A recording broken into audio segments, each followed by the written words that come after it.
मेरी शादी को 2 साल हो गए हैं। लव मैरिज की? अरेंज मैरिज थी, उन्होंने मुझे प्रपोजल भेजा था। बट बहुत सारे मर्द होते हैं जिनको बैलेंस नहीं करना आता। मुझे तो ऐसा लगता है कि इनकी बैलेंस करने पे ट्रेनिंग करवानी चाहिए। झगड़ा मामूली सी बात पे हुआ था, मैंने ऑलरेडी लोगों को पता है कि झगड़ा हमारा वक्त का तकाजा था कि आप मुझे वक्त नहीं देते हैं, आप मुझे प्रायोरिटी नहीं देते हैं, आप मेरे वक्त में बाकियों को वक्त देते हैं, मेरे वक्त में आप घर वालों के साथ बैठने लग जाते हैं। तो मैं कहाँ हूँ? मैं सिर्फ इसलिए तो नहीं बैठी हुई कि मैं आपके काम करूँ, मैं ही आपको मोहब्बत देती जाऊँ। मैं भी मोहब्बत आपको कर रही हूँ, तो मैं भी तो डिजर्व करती हूँ कि मुझे भी मोहब्बत मिले। मर्द वही करता है जो उसके घर वाले कहते हैं, और वो फिर उसके बाद अपनी बीवी पे निकालता है। दुनिया की तमाम बीवियां ऐसी होती हैं, वो बोलती हैं, आर्ग्यूमेंट करती हैं। अगर आर्ग्यूमेंट को आप बदतमीजी कंसीडर कर दें तो मेरी तो ये समझ से बाहर है। तो मैं ज़्यादा बोलती हूँ, मीडिया की हूँ, बदतमीज़ हूँ, ब्लंट हूँ। मेरे और मेरे हस्बैंड के दरमियान बहुत ज़्यादा कॉम्पिटिशन स्टार्ट हो गया था कि हु इज़ बेटर। कि मुझे मजबूर कर दिया गया, मुझे मजबूर किया मेरे खानदान वालों ने, मुझे मजबूर किया इन ससुराल वालों ने, मुझे मजबूर इस तरह के बंदों ने। मैंने आवाज़ उठाई अपनी, वरना मेरे में भी ये करेज नहीं थी। मैंने मार भी खाई, मैंने कहा कोई बात नहीं। महानूर इफ्तिखार इस टाइम ऐसा मौजूद हैं। कुछ दिन पहले सोशल मीडिया पर एक वीडियो वायरल होती है कि जो इनका शोहर है वो इनकी तकरीबन 1 साल की बेटी है, उसको ले लेता है घर के किसी लड़ाई झगड़े की वजह से, और उसके बाद ये हर तरह की मुमकिन कोशिश करती हैं कि शोहर से बेटी को ले लिया जाए, लेकिन कोई भी उस टाइम इनकी मदद को नहीं पहुंचता। मामला क्या है? शोहर के साथ शादी कब हुई, झगड़ा किस बात पर हुआ, बेटी किस तरह से वापस ली है, और अब आगे जो है क्या दोबारा पैचअप का सीन है? इनसे पूछते हैं। महानूर, आप तो खुद एक वर्किंग वुमेन है, मीडिया पर आप काम कर रही हैं, पूरा प्रोग्राम कर रही हैं, और उसके बाद पहले एक इल्ज़ाम होता है कि जो वर्किंग वुमेन होती है वो घर बसाने की तरफ उसका ध्यान ही नहीं होता।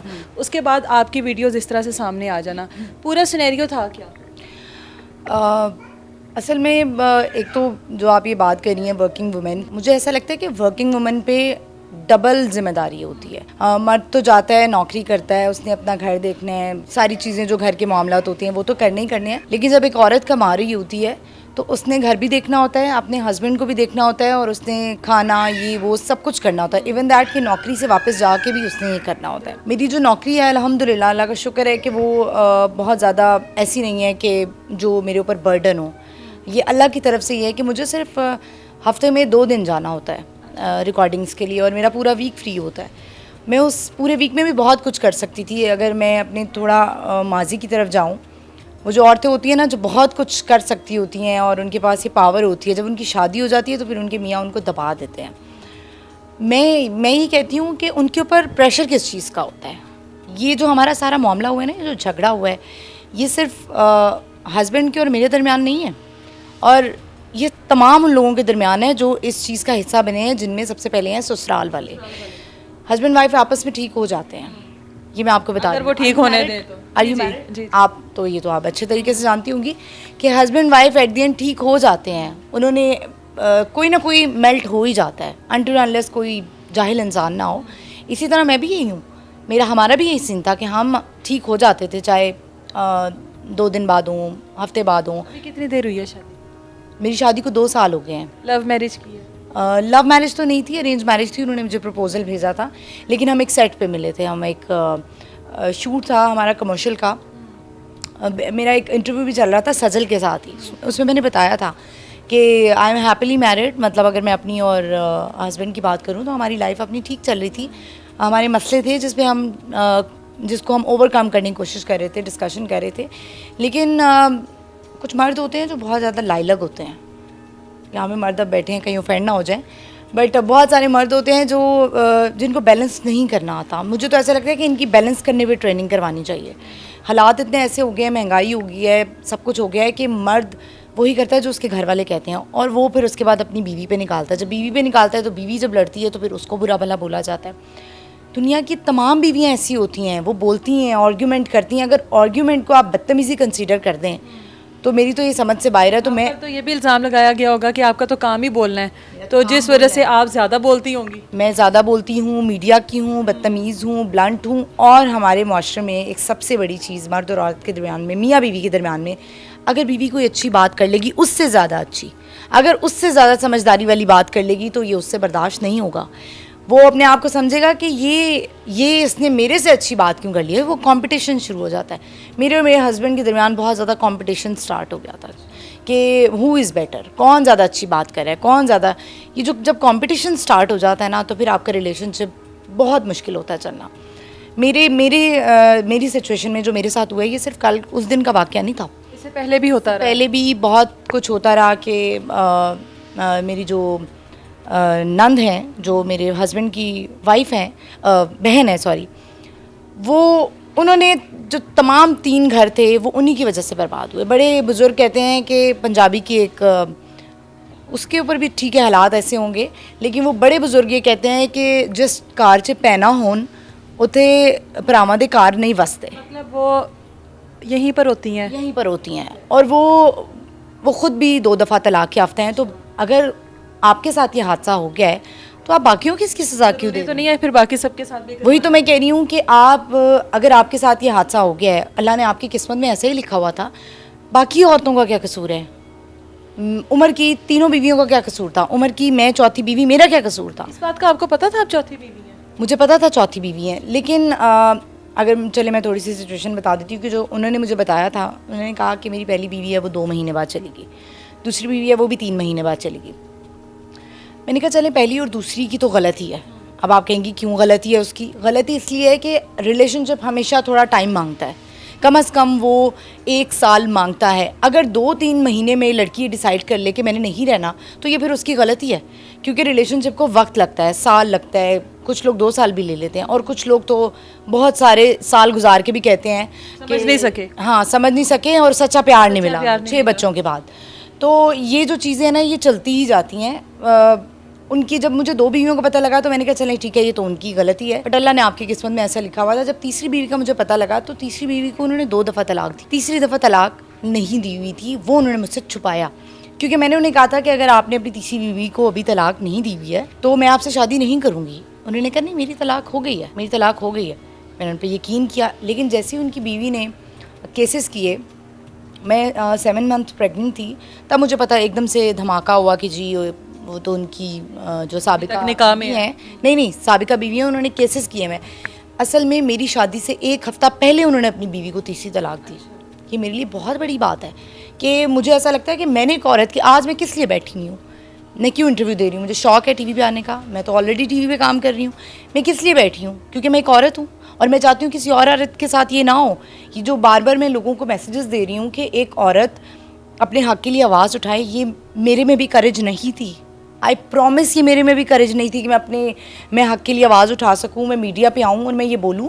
ये मुझे मजबूर कर दिया गया, मुझे मजबूर किया मेरे ख़ानदान वालों ने, मुझे मजबूर किया इन ससुराल वालों ने, मुझे मजबूर इस तरह के बंदों ने कि मैंने आवाज़ उठाई अपनी, वरना मेरे में भी ये करेज नहीं थी। मैं बहुत बोलती हूँगी, मैं ब्लंट हूँगी, बोल्ड हूँगी, लेकिन मेरे में भी ये करेज नहीं थी।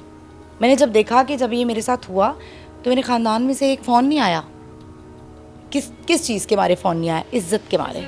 इज़्ज़त ख़राब हो गई। क्यों इज़्ज़त ख़राब हो गई? एक ही चीज़ समझाई जाती है बेटियों को रुखसत करते हुए, मर के वापस आना है, घर बसाना है, हर तरह से शोहर जूती पे भी रोटी दे तो खा लेनी है। तो मैंने कोशिश की, मैंने मार भी खाई। मैंने कहा कोई बात नहीं, मार खाई मैंने जब मेरी बेटी 40 दिन की थी। बहुत सारे फ़िरके ऐसे हैं जहाँ पे कुछ रस्मों को नहीं समझा जाता। तो अक्सर घरों में ऐसा होता है, जब बच्ची 40 डेज़ की होती है तो लोग गिफ्ट देते हैं, कपड़े देते हैं। मुझे क्या गिफ्ट मिला? मार। किसकी वजह से? अपनी घर में जो मेरी नंद बैठी हुई है और एक और जिनकी शादी हो गई है। कुछ होती हैं जिन बहनें जो चली जाती हैं शादी के बाद, लेकिन वो उसी घर में ही होती हैं, उनको सब पता होता है क्या होता है। मैं भी बहन हूँ, मेरा भी भाई है। इन सारी चीज़ों को देखते हुए ना, लिटरली मैंने अपने भाई को कहा कल को जब तुम्हारी शादी होगी ना, तुम अलहदा रहोगे, क्योंकि मैं नहीं चाहती कि तुम्हारी बीवी के साथ कोई नाइंसाफ़ी हो। मैं इस वक्त बैठी हूँ सिर्फ एक औरत के लिए बैठी हूँ। कल रात को मैं एक औरत से बात कर रही थी, उसने मुझे कहा महानूर मेरे मियाँ बहुत मारते थे, मुझे बहुत मारते थे, लेकिन बहुत अच्छे थे। ये क्या बात है? बहुत मारते थे लेकिन बहुत अच्छे थे। क्यों अच्छे थे? मारते थे तो वो अच्छा तो ना हुआ? नहीं, वो बहुत अच्छे थे, बस बातों में आके मुझे मारते थे। मतलब मैं हैरान हूँ ऐसी औरतों पे कि क्यों, मतलब ये अच्छापन नहीं है। अगर आपको कोई मार रहा है, आप उसके लिए आवाज़ उठाएं, वो जानवर बन जाएगा, वो आपको मारेगा, आपकी बेटियों को मारेगा, आप बच्चों को मारेगा आपके। कल को आपके बच्चे डिप्रेशन में जाएंगे। अगर आपका बेटा होगा और वो देखेगा कि आपका बाप आपकी माँ को मारता है, तो वो यही देखेगा कि मैंने भी आगे मारना ही है, औरत को ऐसे ही मैंने बिहेव करना है। आपसे बेटी लेने का मकसद आपको अजियत देना था या वाकई में बेटी रखना? मैं बताती हूँ, बेटी मैंने उनको दी थी उस दिन, लेकिन मैं वापस आ गई थी क्योंकि मेरी फैमिली, वो जो मेरी फैमिली है, उन्होंने कहा कि मेरे अपने भी घर वाले कि इसको सबक सिखाओ, बच्ची इसको देकर आना। भी एक हमारे कल्चर ही बन चुका है कि जिसकी औलाद है उसको देकर और तुम्हें संभाल लेंगे, किसी की औलाद को नहीं हाँ, संभालेंगे। मैंने सोचा कि एक तो मैं वर्किंग वूमेन हूँ, दूसरा अगर मैंने बच्ची छोड़ दी, मेरी बेटी तो यही सोचेगी कि माँ मुझे छोड़कर चली गई। और अल्लाह माफ़ करे, मैं कोई ऐसी तो नहीं हूँ कि मैं अपनी बच्ची संभाल नहीं सकती हूँ। अल्लाह सिलसिले चलाते हैं, सब कुछ होता है। मैं अपनी बेटी को रख सकती हूँ, मैं अपनी बेटी को पाल सकती हूँ अल्लाह ताला की से। तो मुझे कोई ऐसी ज़रूरत नहीं थी कि मैं अपनी बच्ची छोड़ती। लेकिन उस वक्त जो सिचुएशन हुई हुई थी, मुझे गालियाँ निकाली जा रही थी। एक बुज़ुर्ग, आप समझते हैं एक बुज़ुर्ग दाढ़ी वाला, सफ़ेद दाढ़ी वाला इंसान गालियाँ निकाले आपको, आप उसको कहेंगे कि ये, मतलब मैं नहीं मानती कि एक इतना बुजुर्ग इंसान दाढ़ी रखी हो उसने और वो गालियाँ निकाल रहा हूँ। इतनी गालियाँ निकाली गई मुझे। मैं भी बहुत चीख रही थी। मैं अपने आप को इस बात पे डिफेंड नहीं करती, मैं चीख इसलिए रही थी क्योंकि मैं बस हो गई थी मेरी बस हो गई थी कि ये मैं एक अरसे से ये टॉलरेट करती आ रही हूँ, ये चीज़ें, ये ससुराल वालों के बिहेवियर, मेरी बस हो गई थी। उसके बाद जब मैंने उस दिन, वो रात का वाक़या स्टार्ट हुआ, झगड़ा मामूली सी बात पे हुआ था, मैंने ऑलरेडी लोगों को पता है कि झगड़ा हमारा वक्त का तकाज़ा था कि आप मुझे वक्त नहीं देते हैं, आप मुझे प्रायोरिटी नहीं देते हैं, आप मेरे वक्त में बाकियों को वक्त देते हैं, मेरे वक्त में आप घर वालों के साथ बैठने लग जाते हैं। तो मैं कहाँ हूँ? मैं सिर्फ इसलिए तो नहीं बैठी हुई कि मैं आपके काम करूँ, मैं ही आपको मोहब्बत देती जाऊँ। मैं भी मोहब्बत आपको कर रही हूँ, तो मैं भी तो डिज़र्व करती हूँ कि मुझे भी मोहब्बत मिले, मैं भी ये डिज़र्व करती हूँ। तो जब झगड़ा हुआ और हम उस दिन, जब मैंने पुलिस को बुला लिया क्योंकि मुझे कहा गया आप अपना सामान उठाओ, यहाँ से निकलें।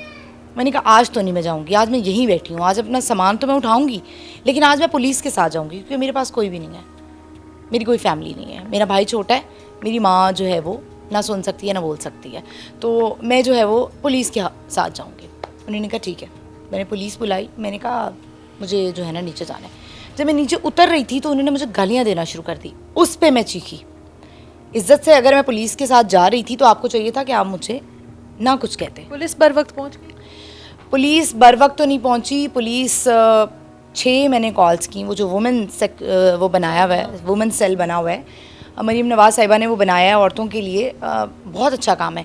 लेकिन उस पर कोई मैंने 6 दफ़ा कॉल्स की कि अल्लाह का वास्ता है इससे पहले ये मेरे पे कोई जो है वो तशद्दुद करना शुरू कर दें, मुझे कमरों में बंद कर दें, क्योंकि ऐसे पहली बहुत दफ़ा हो चुका हुआ था कि मुझे मेरा फ़ोन जो है वो खींच लेते थे। जब भी हमारी लड़ाई होती थी ना, एक तो मेरा फ़ोन खींच लेते थे और दूसरा मेरी वीडियो बनाना शुरू कर देते थे। मतलब मैंने उनसे पूछा, मैंने कहा मुझे तो लगता है कि आप रिपोर्टर हैं शायद, क्योंकि रिपोर्टर का कैमरा हमेशा ऑन रहता है ना। तो ये मियाँ बीवी के झगड़ों में अगर आप उनका फ़ोन चेक करें तो उसमें से मेरी कोई 5 से 7 वीडियोस निकलेंगी जो हमारे झगड़े हुए हैं, उसकी उन्होंने वीडियो बनाई हुई है। मतलब क्यों बनाई हुई है? ये हरासमेंट नहीं है? आपको क्या लगता है?